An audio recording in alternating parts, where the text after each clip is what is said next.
Ustaz, situasi orang kebanyakan, orang awam, yang bila nak masuk campur, nak memberi pandangan tentang perkara-perkara yang melibatkan agama, dia akan rasa saya ni tak belajar tinggi, saya belajar dekat sekolah Melayu, saya tak belajar sekolah agama, saya tak belajar bahasa Arab, saya tak faham hadis, saya pun jarang-jarang pergi ke kuliah agama. Boleh tak orang awam ini rasa nak terlibat dalam wacana itu walaupun secara yang sangat cetek? Harus dilayan bagaimana? Pertama, kita kena hormati bahawasanya dalam semua bidang seseorang patut bercakap berdasarkan pengetahuan. Ya. Jadi kalau satu orang langsung tidak ada basic ataupun dia tak ada maklumat, tapi dia pun nak bagi pendapat, memang tidak wajar. Tidak dalam agama, tidak dalam perubatan, tidak dalam undang-undang. Semua ini terpakai dalam sebuah perkara. Tapi dalam masa yang sama, setelah kita tahu, apabila kita ada maklumat, ada logik yang kuat, kita boleh memberi pandangan.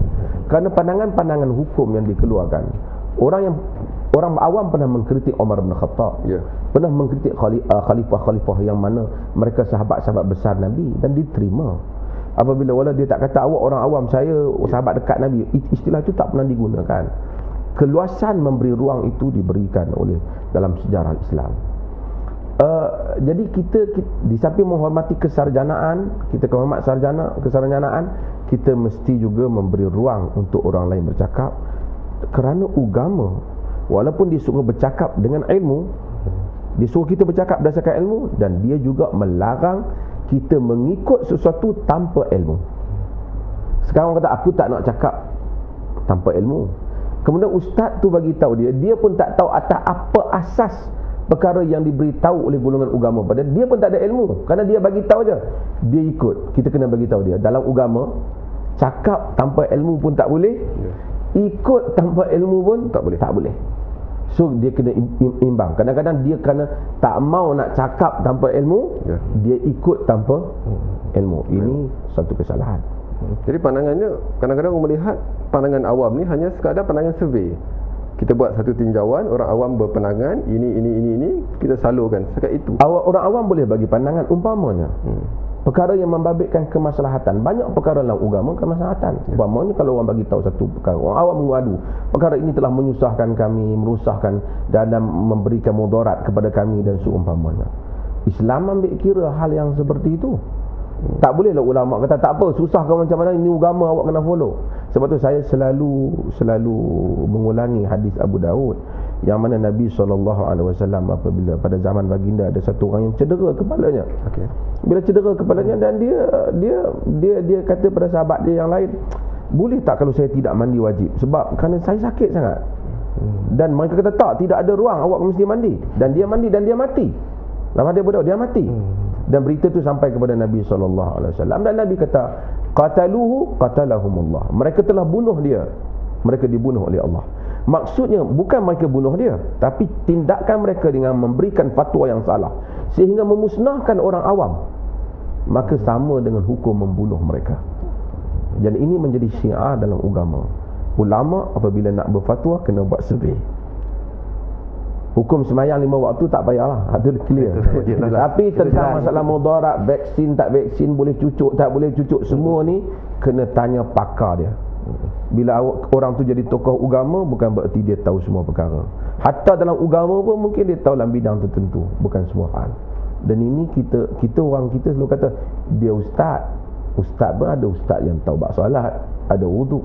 Kadang-kadang cakap pula masalah politik, itu bukan bidang awak. Cakap masalah ekonomi, bukan bidang awak.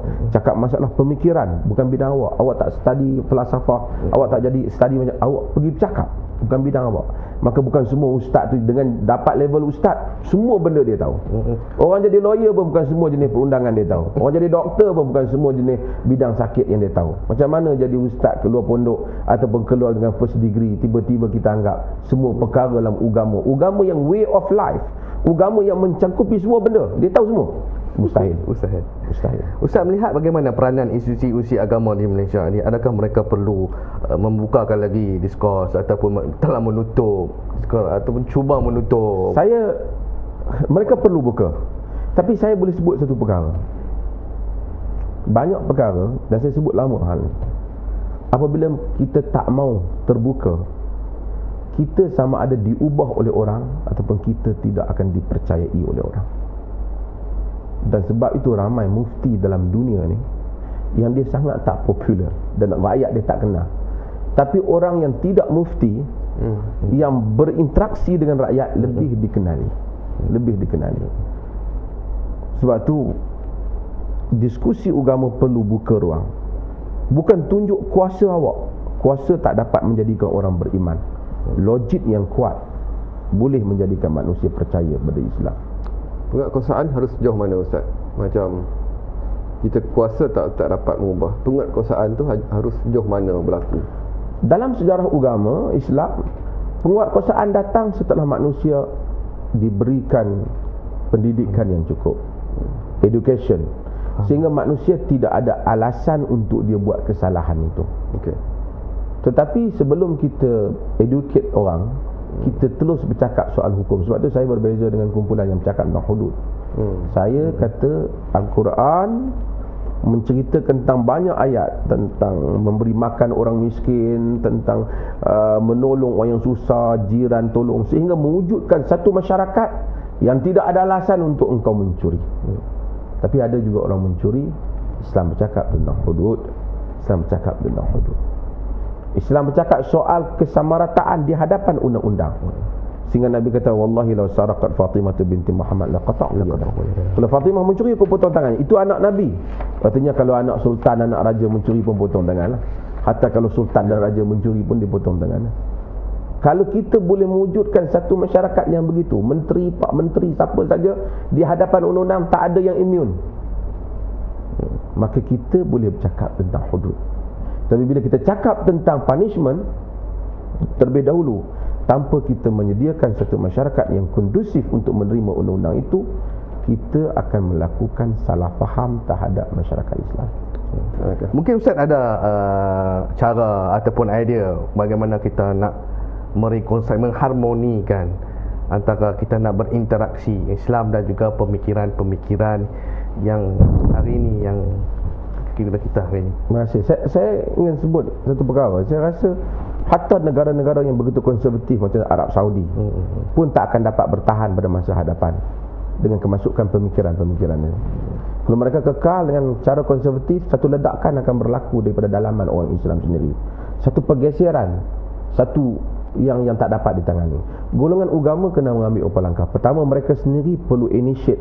Mereka sendiri perlu menghidupkan dialog yang menunjukkan kebersediaan mereka untuk berdialog, mengharmonikan pemikiran.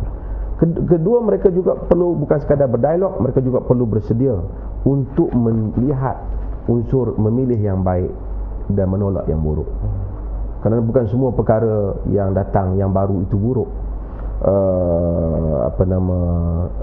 Saya suka dengan Maulana Abdul Hasan Ali An-Nadwi kerana dia punya slogan dia bahawasanya dia menerima al-qadimun salih wa jadidun nafi'. Benda yang lama yang masih boleh dipakai dan benda baru yang memberi manfaat. Ini satu perkara yang perlu ada dalam pemikiran golongan agama yang baru yang memberi. Kita ada sebenarnya keluasan tu, saya tak nafikan, dibandingkan negara lain. Nasyid kita lah, kumpulan kita nampak ustaz-ustaz pun canggih kadang-kadang. Ada juga approach yang lebih moden nak dibandingkan. Kita agak-agak ke depan benda ni. Tak boleh dinafikan kebaikan-kebaikan itu. Jadi kita perlu, tapi wacana agak kurang. So dialog kita perlukan. Maka kita dialog tadi kita perlukan, dan kita perlukan kemampuan untuk kata ini okey dan ini tidak okey, kemampuan itu. Dan kemudian kemampuan untuk mendahului lead dalam semua bidang pemikiran. Maksudnya di mana ada pemikiran, di situ ada ketokohan, tokoh-tokoh kita yang bagus. Kita nak cakap tentang ni, kita ada orang kita gini, kita perlu wujudkan sarjana. Kita alhamdulillah tahfiz Quran ramai, bab ni semua. Tapi saya rasa kadang-kadang ada pusat-pusat hafal Quran ni, hafal Quran je. Baguslah hafal Quran, siapa tak boleh nafikan. Bagus hafal Quran, tapi dia perlu tambah. Dia perlu memahami Quran pada dimensi yang berbagai-bagai untuk dia pergi ke hadapan. Kadang-kadang orang fikir dengan hafal Quran terus dia boleh jadi segala-galanya. kita perlu ruang kerangka itu diluaskan. Kita dah cuba buat. Ada pusat-pusat pengajian Islam sudah ada tentang apa? Kita ada macam-macam bidang perfilman dan seumpamanya. Iran mendahului walaupun dia Syiah, tapi dia ada benda yang dia dahului. Sangat bagus. Filem mereka bagus. Filem kita masih lagi tentang kalau buat filem-filem pemikiran belum dapat. Konflik rumah tangga cinta-cinta, cerita saya kawan-kawan. suka filem saya selalu sebut macam filem The Amazing Grace tentang Wilberforce umpamanya. Filem-filem yang bagus yang mencetuskan pemikiran kan. Macam filem agama macam Passion of the Christ. Cerita tentang diharamkan di wayang Malaysia, tapi tentang Nabi Isa dalam pandangan Kristian. Sebab saya tengok, saya rasa sangat terkesan walaupun dia pandangan dia berbeza dengan apa yang kita belajar, tapi sangat terkesan dengan emosionalnya tu. Ustaz, macam mana? Dia sebab kita ialah kita rasa kalau orang kita macam Bible. Kalau Bible diterjemahkan dalam bahasa Malaysia, kalau orang kita baca Bible terus jadi Kristian. Kita pun heran, baca Quran daripada kecil tak kuat Islam pun.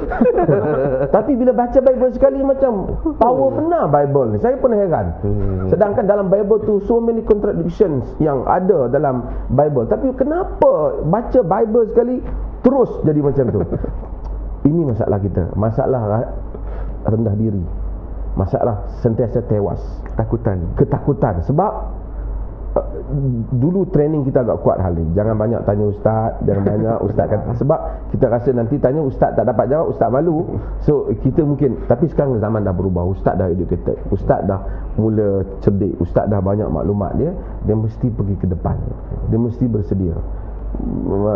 Tak bagi orang baca Bible dalam bahasa Malaysia, ramai orang sudah pandai bahasa Inggeris, sama juga baca. Kenapa kita tak benarkan mereka tengok filem tu? Saya tahu, saya juga mungkin tak boleh luluskan. Tapi kerana masalah masyarakat, level pemikiran masyarakat kita terlalu rendah. Kalau dia tengok, betul lah Kristian. Sebab apa? Sebab pendidikan dia lemah. Dan kita pula tak boleh ada filem yang kuat. Filem kita kalau ada tentang cinta, kemudian tasbih, lepas semayang bersama, kemudian alhamdulillah. Tapi kita tak mencabar pemikiran. Kalau cabar sikit pemikiran, dipotong, ditapis. Saya umpamanya filem Perempuan Berkalung Serban menang 7 festival filem Bandung. Hebat.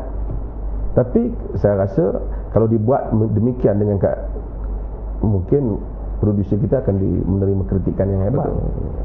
Tapi artinya mencabar pemikiran. Kebersediaan ini. Sebab apa kita hebat? Sebab apa kita boleh? Kalau kita ada ramai sarjana yang bersedia mencabar pemikiran orang lain dan mempertahankan pemikiran Islam dengan wacana yang matang. Jadi Ustaz, kami di Kini TV sebagai penganjur dan penganjur bersama Malaysia Kini Section Bahasa Melayu mengucapkan terima kasih banyak-banyak kepada Ustaz.